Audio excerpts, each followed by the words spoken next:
गठबंधन में उस सीट को दे दिया।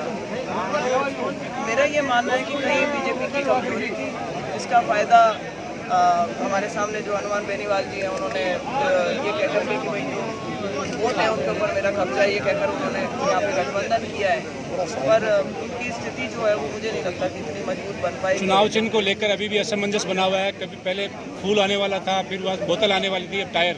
क्या कहना चाहेंगे इस पर? देखिए, इसके बारे में तो मेरे जो ओपोनेंट है वो ज़्यादा अच्छे से कमेंट कर पाएंगे। आप अपने मुकाबले को कहाँ देखती है? और नाथुराम जी की पोती है, विरासत में आप चुनाव लड़ रही हैं। इस बार एक बार आप चुनाव जीत चुकी है, एक बार हार चुकी, अब आप इस चुनाव को किस मुद्दे पे लड़ना चाहती है? देखिए, मेरे कार्यकाल के दौरान मैंने हमेशा शुरू से कहा था कि पहला वोट है जो मैं मेरे स्वर्गीय दादा नाथुराम जी मिर्जा के नाम पर। लेकिन दूसरी बार जब मैं मैदान में उतरी तो मैंने एक दफ़ा भी ये चीज़ नहीं बोली, मैंने सारी जगह जाकर के वो काम बताने शुरू करे लोगों को, चाहे वो नागौर के अंदर पानी लेकर आने का काम हो, चाहे वो मकराना परबत रेलवे लाइन का काम हो, चाहे ये आपके जो दवाइयाँ सस्ती कराने का काम हो, चाहे हाईवे बनवाने का काम रहा हो, और चाहे गाँवों में जाकर के एमपी लाइट बांटने का काम हो। ये सब मैंने काम करे थे, जिसकी वजह से लोगों के अंदर बड़ा उत्साह था उस टाइम पर भी।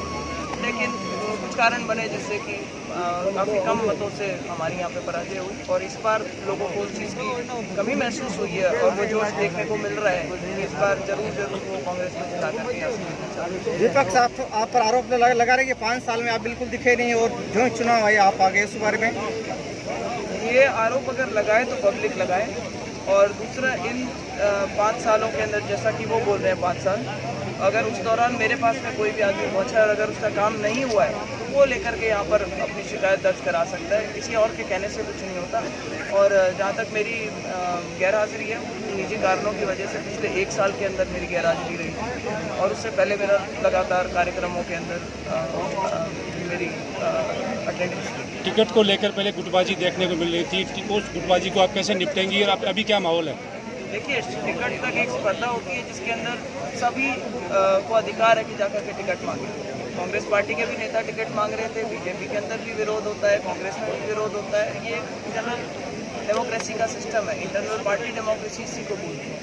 और जब एक पर्टिकुलर कैंडिडेट को टिकट मिल जाती है तो उसके बाद में अनुशासन को देखते हुए सभी लोग उसके साथ में जिताने के लिए लग जाते हैं। और आज की तारीख के अंदर जितने भी कांग्रेसी नेता हैं वो सारे के सारे खुले मन से हमारे साथ लगे हुए हैं ताकि कांग्रेस यहाँ पर सक्सेसफुल हो सके।